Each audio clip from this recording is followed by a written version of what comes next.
Bonjour tout le monde et bienvenue à cet épisode Oracle Tube.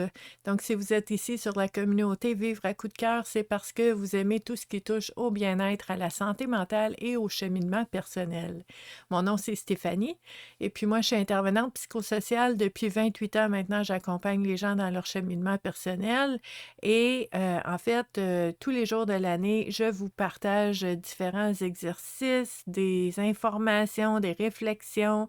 On se pratique ensemble, des activités, des conférences, plein d'outils, d'approches, de techniques qui peuvent aider à faire des belles prises de conscience pour potentiellement changer notre quotidien parce que selon ces prises de conscience-là, on peut prendre des décisions, faire des choix différents à partir de ce moment-là. Donc, ça me fait plaisir de vous accompagner à tous les jours et en fait, aux 2 semaines, en alternance, les vendredis, on fait soit un oracle tube ou un booktube. Donc, je vous partage des livres inspirants qui peuvent aider dans notre cheminement personnel, mais aussi les oracles tubes sont une activité où est-ce qu'on explore comment les jeux de cartes oracle peuvent nous aider aussi dans notre cheminement personnel pour faire des prises de conscience qui peuvent nous aider dans différentes sphères de notre vie. Ce qui est intéressant avec les jeux de cartes oracle, c'est que c'est un outil non menaçant, c'est coloré. Les thématiques explorées sont vraiment pertinentes puis intéressantes aussi. Donc, ce que ça fait, c'est que au lieu de réfléchir à une situation avec notre intellect, notre mental et de faire un plan, de faire des démarches, des étapes, de réfléchir, de voir, essayer de trouver la source, puis essayer de comprendre, mais en fait, ce qu'on va faire avec les jeux de cartes Oracle, c'est qu'on va aller sonder notre inconscient. Donc, les éléments dont on n'est pas conscient et qui ont de l'impact dans notre vie à tous les jours, c'est là que ça devient intéressant.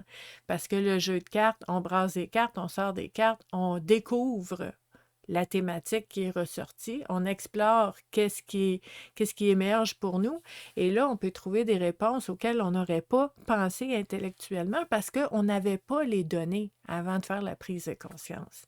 C'est là que ça devient vraiment intéressant. Puis aujourd'hui, à toutes les 2 semaines, je vous partage un jeu de cartes différent. Ça fait plusieurs années qu'on fait ça. Puis aujourd'hui, j'ai décidé de vous partager un jeu de cartes que j'ai découvert récemment, mais en fait, c'est parce que mon regard n'est pas rapidement attiré par un type de jeu de cartes comme ça. Puis je vous explique, c'est que souvent, quand, par exemple, je vais accompagner les gens, à travers un tirage de cartes, parce que oui, je suis intervenante, puis on peut faire tu sais, tu sais, au niveau de la résolution de problèmes, puis de la connaissance de soi, puis la psychologie, puis tout ça, on peut faire ça. Mais il y a des gens qui aiment aussi explorer ce qui se passe en eux et dans leur vie dans un objectif de cheminement personnel en utilisant les cartes. Donc, quand je fais ça, hem ça arrive que il y a des personnes qui vont me poser la question, par exemple, tu sais, ils veulent au niveau de la divination, là, tu sais, est-ce que je vais rencontrer quelqu'un, puis parle-moi de l'amour, puis tout ça. Puis je sais que c'est important, puis je sais que c'est vraiment un sujet très populaire quand on fait des tirages de cartes, mais pour moi, personnellement, ce qui est le plus important, c'est euh, d'aller plus profond que ça, d'aller voir qu'est-ce qui fait que je suis avec quelqu'un en ce moment, qu'est-ce qui fait que je me sens seule, parce qu'on peut être célibataire puis être très bien aussi. Donc, d'aller voir en dessous un petit peu. Puis d'aller voir aussi, par exemple, une personne qui me dit, ben je rencontre pas, OK, quelle est la source de ça? Donc, qu'est-ce qui se passe en moi qui fait que peut-être c'est pas le bon timing? Donc, pour moi, ça, je trouve ça intéressant. Tu sais, de savoir, tu vas rencontrer au mois de mai quelqu'un, bon, tu sais, mais encore, comment ça va aller? Comment je vais me sentir? Comment, tu sais, je trouve que ça manque un peu de profondeur, personnellement.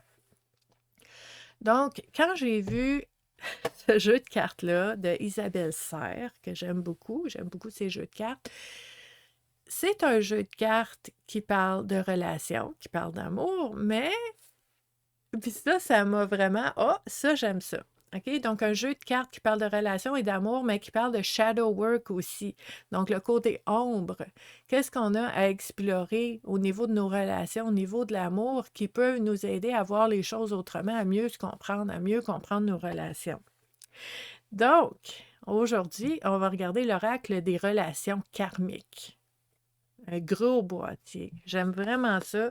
Il n'y a pas d'exemple des cartes en arrière. Vous savez, hein, je vous dis tout le temps dans les oracles tubes, j'aime bien ça quand il y a des différents modèles de cartes en arrière parce qu'avant de l'acheter, on a une idée de ce qu'il y a dedans. Mais personnellement, je connais Isabelle Serre et ses cartes, puis on voit ici, puis je savais que j'allais les aimer. Donc, petite exception, je ne suis pas obligée de voir les modèles ici pour savoir que ça va être un très beau et un très utile jeu de cartes. Donc, une des raisons, relation karmique. C'est pas n'importe quoi. Donc, je trouvais ça intéressant d'explorer ce côté-là. Si j'avais à définir rapidement, très, très résumé, c'est quoi une relation karmique, à mon sens, à moi. Puis vous savez, si je vous ai déjà accompagné, on en a parlé, il y a 3 adjectifs que je trouve qui qualifient vraiment très bien une relation karmique. C'est que c'est intense, c'est significatif, c'est important. Ça change la vie. OK? C'est pas il y a plein de belles relations. Il y a plein de relations aussi difficiles, des défis. Une relation karmique, c'est intense, significatif et important. Ça veut dire que je vivais d'une certaine façon, j'étais une certaine personne, je croyais des certaines choses avant cette relation-là et après, c'est autrement. Donc, une relation karmique, c'est pas nécessairement positif ou négatif. Ça peut être les deux. Ça peut être très bénéfique, ça peut m'apporter beaucoup, ça a changé ma vie complètement, c'est magnifique, c'est merveilleux.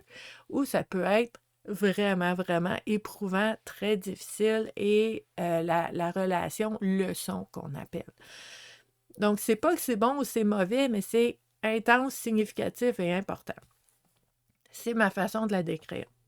Donc, c'est ce qu'on explore avec ce jeu de cartes-là. Il y a un livret immense dans ce boîtier-là et j'aime beaucoup, en fait, le fait qu'il est en couleur. OK? Donc, il est en couleur et dans ce livret-là, on a vraiment beaucoup d'informations pour nous aider dans l'exploration des différentes thématiques. Fait que je trouve ça quand même intéressant parce que c'est faut que je fasse attention. En fait, il y a plein de beaux jeux de cartes, là, mais je trouve qu'Isabelle Serre fait des jeux où est-ce qu'on va explorer de façon profonde, de façon significative les différentes thématiques. Puis son approche quand elle va explorer les cartes, c'est vraiment, vraiment évocateur, très touchant. Ça aide à faire du chemin dans cette réflexion-là, vraiment. Donc, j'aime beaucoup, beaucoup sa façon de présenter les choses et de travailler à Isabelle Serre dans ses livrets, dans ses jeux de cartes. On va faire un exemple ensemble de comment on peut utiliser un jeu de cartes oracle pour notre cheminement personnel et vous allez voir, moi je vais vous montrer avec les cartes qui sortent comment on peut le faire par nous-mêmes sans utiliser le livret. Mais après, je veux quand même vous présenter ce qu'il y a dans le livret, donc on va regarder aussi comment Isabelle Serre nous guide là-dedans aussi. Et ensuite, vous aurez fait le tour du jeu de cartes pour savoir si ça vous convient ou pas pour votre propre cheminement personnel. Donc, je vais vous montrer quelques cartes. L'effet miroir, tu sais, c'est pas des cartes, là, tu vas rencontrer quelqu'un de beau, grand, brun, blond, qui travaille dans tel domaine. Ou, tu sais, c'est des cartes qui parlent des relations, qui parlent de l'amour, qui parlent de ce qui peut être difficile, carapace émotionnelle. Tu sais, vous voyez comment ça peut être un jeu vraiment intéressant pour apprendre à se connaître, qui est plus profond de ce qu'on peut avoir dans certains jeux qui sont très, très surface, je vais dire. Oh, l'âme sœur qui est là, ben oui. la séparation longue. Donc, je vous en montre quelques-unes, juste parce que ça peut nous aider à voir qu'est-ce qu'il y a dans ce jeu de cartes-là qui peut nous aider. Oh, celle-là, je l'aime. La zone de confort karmique. Ça a une influence sur nos relations. Magnifique. La nuit noire de l'âme, qui peut avoir une incidence sur nos relations. Les blessures d'âme, blessures dans les relations, la fuite émotionnelle. Vous voyez, hein? C'est pour ça que, pour les personnes qui me connaissent, ils disent, OK, c'est pour ça que Stéphanie, elle aime ce jeu-là. Moi, j'aime aller en profondeur. L'âme passionnée.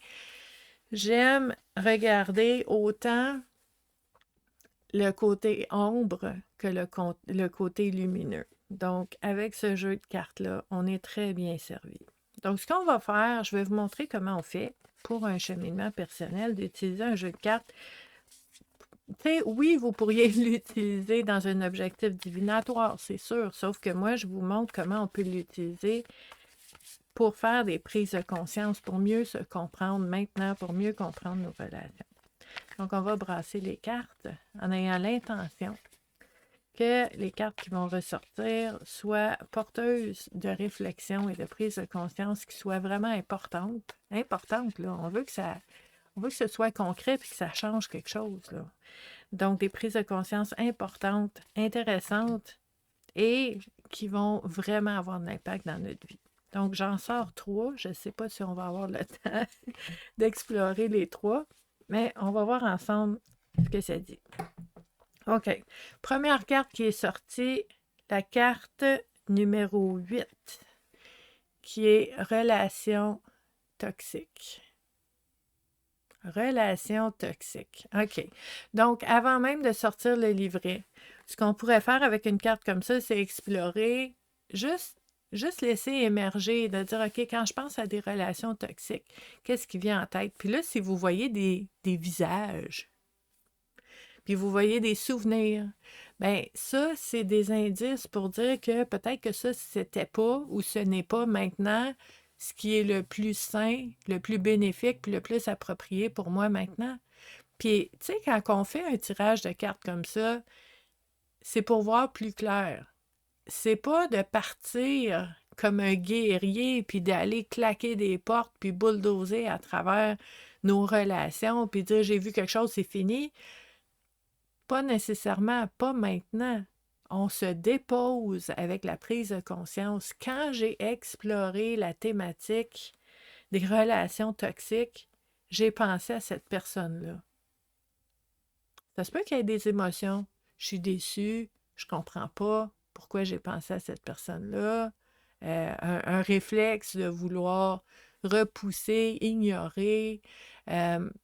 Tout ça, on va se laisser déposer dans ce qui est là, puis on va continuer d'explorer, même si c'est inconfortable. C'est ça le cheminement personnel. C'est pas toujours confortable, mais on veut continuer à explorer. On veut voir clair. Donc ensuite, si vous avez un cahier pour votre cheminement personnel, vous pourriez vous poser la question, OK, cette relation-là qui m'est venue en tête, en quoi elle pourrait être toxique? En quoi cette relation-là pourrait être lourde? En quoi cette relation-là pourrait me mettre de la pression en ce moment? Puis là, on prend conscience de ça. Puis on voit plus clair. Puis on voit ce qu'on veut pas, ce qu'on aimerait, ce qu'on souhaite. Et on peut choisir à ce moment-là comment on veut continuer dans cette relation-là. Est-ce que j'ai une conversation à avoir avec cette personne-là? Est-ce que j'ai besoin de mettre une limite? Est-ce que j'ai besoin de dire non à quelque chose? Est-ce que j'ai besoin d'exprimer un besoin ou une valeur que j'ai qui n'est pas respectée dans cette relation-là? Comment je peux faire pour améliorer cette relation-là? Peut-être qu'il y a des choses qu'on peut faire, mais il y a certaines relations toxiques où est-ce qu'on se rend compte qu'on est avec une personne qui manque de respect, une relation qui n'est pas réciproque, qui n'est pas bienveillante, où est-ce que la personne me minimise, banalise, diminue tout le temps ce que je vis ou ce que je suis. bien, de prendre conscience de ça, ça peut nous aider à dire « ça me tente plus, ça suffit, je joue plus à ce jeu-là, puis je me sors de l'équation, c'est fini. » Ça se peut, mais c'est pas nécessairement ça qui va arriver, c'est juste qu'on veut explorer les possibilités. Donc, déjà, sans avoir regardé dans le livret, on a déjà un bout d'exploration de fait. Là, on va aller voir ce que Isabelle Serre nous propose comme réflexion. Puis là, ce qu'il faut savoir, ce que j'aime beaucoup, OK? On a le sommaire, on a les cartes, et, tu sais, je vous dis, des fois, elles ne sont pas en ordre alphabétique ou des fois, elles sont dures à trouver. Bien là, ce qui est merveilleux, c'est que c'est la carte numéro 8. Puis là, on regarde, il y a tous les chiffres. Numéro 8, relations toxiques, page 73. Facile de même. J'adore. Merci, Isabelle. Donc, on a relations toxiques. Isabelle nous propose une guidance ici.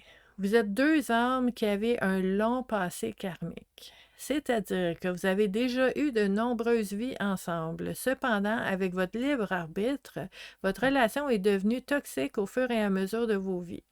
Vos deux âmes ne souhaitent pas prendre conscience de votre responsabilité et il y a une très grande colère entre vous deux. Vous avez besoin d'être en contact, vous avez besoin de vous retrouver, de vous voir et de vous parler, mais vous n'arrivez pas à vous défaire des liens négatifs et vous n'arrivez pas à libérer la relation. Intéressant. Vos deux âmes ne souhaitent pas faire le premier pas dans la libération de la relation.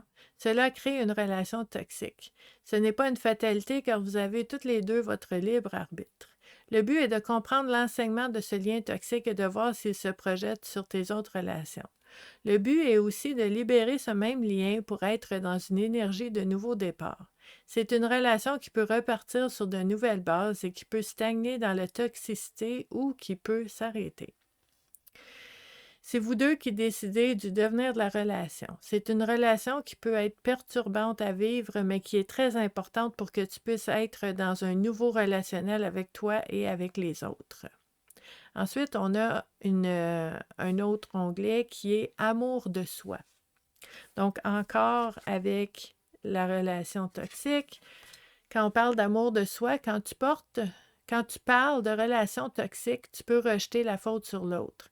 Sans malveillance, tu peux catégoriser l'autre et tu peux te dire que tu n'as pas de responsabilité. Isabelle est en train de confronter ici, là. Tu peux aussi te dire que c'est parce qu'elle est karmique que cette relation est toxique. Une relation karmique ne se subit pas et surtout dans une relation, on est deux. Le but est de prendre conscience de ta part de responsabilité avec douceur et bienveillance. Absolument.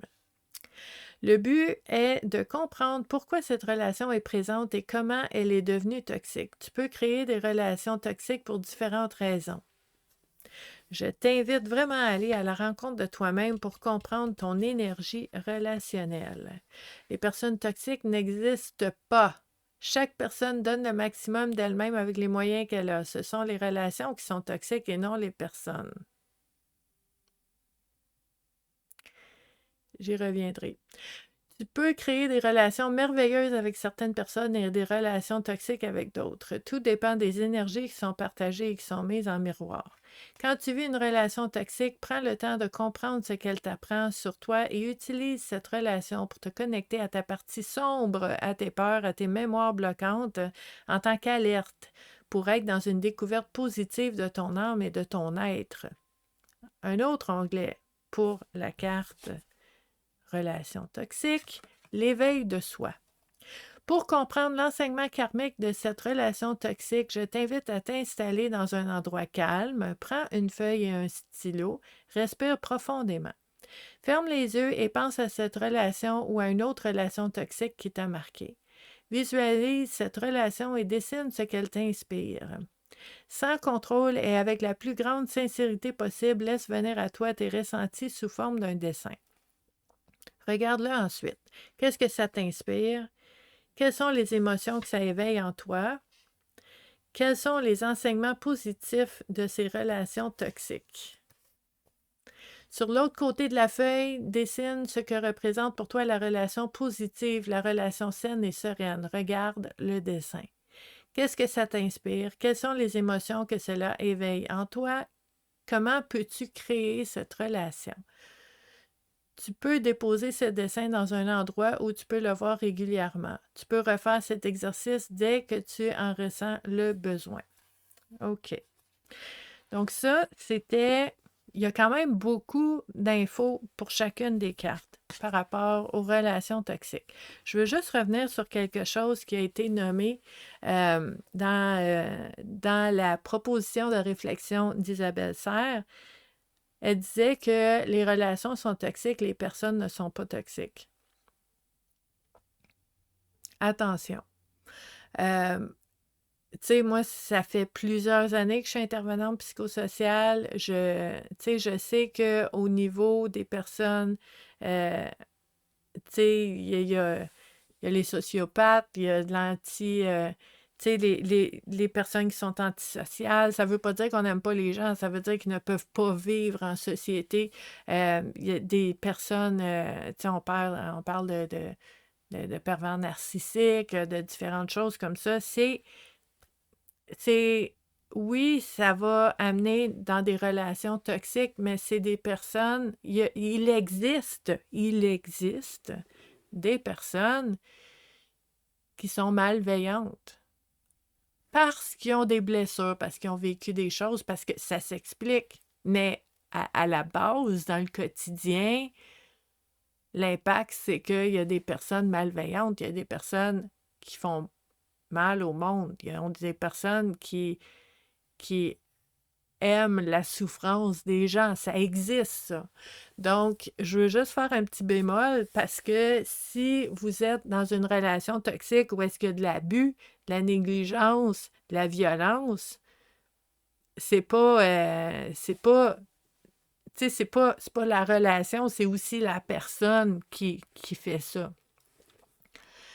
Donc, tu sais, je trouve ça important en tant qu'intervenante de le nommer, là. Puis je comprends aussi que dans un livre, dans un livret, dans un jeu de cartes, on peut pas, tu sais, tu pourrais écrire gros de même juste sur cette carte-là, là, en allant chercher toutes les différentes facettes. Donc, comme je vous disais, c'est une proposition de réflexion. Mais moi, ce qui m'est monté en tête quand j'ai lu cette partie-là, je vous ai dit, OK, on va y revenir parce que, pouf, ça a monté. Bien, c'est à ça que ça sert, un livret comme ça, c'est que ça propulse notre propre réflexion. Donc, c'est un point de départ, puis on continue de réfléchir après. On va un peu plus loin que ce qui est écrit parce que on peut explorer plus largement ce que ça veut dire pour nous. Donc, voyez-vous comment une seule carte, relation toxique, peut nous amener à explorer vraiment plusieurs angles, des facettes différentes de nos relations, de nous-mêmes, de ce qu'on accepte, de ce qu'on n'accepte pas, de notre façon d'être, d'agir, de tolérer des fois dans nos relations aussi, et de faire des prises de conscience pour dire, OK, je ne le voyais pas, mais là, j'ai vu quelque chose, puis ça change ma façon de voir ma relation ou mes relations, puis ça ne restera pas comme ça. Je peux agir. Donc ça, c'est vraiment important. Puis si vous avez besoin de soutien pour agir, bien parlez-en à une personne de confiance, à vos amis, à quelqu'un dans votre famille, à un professionnel. Mais tu sais, vous pouvez être accompagné pour ça aussi. Vous pouvez être soutenu pour que ce soit moins lourd puis moins difficile. Donc, ça, c'est une des façons comment on peut utiliser un jeu de cartes comme celui-là pour nous aider dans notre cheminement personnel, dans notre compréhension personnelle de nous-mêmes, de notre monde, de nos relations, pour nous aider à voir les choses autrement. Donc, j'espère que vous avez apprécié. Si vous avez aimé, je vais mettre sous la vidéo un lien pour en savoir un petit peu plus sur ce jeu de cartes-là. Je vais vous mettre aussi sous la vidéo les différents endroits où est-ce que vous pouvez joindre la communauté Vivre à coup de cœur pour parler de bien-être, de santé mentale à tous les jours. Donc, merci d'avoir été là et je vous dis à la prochaine. Bye!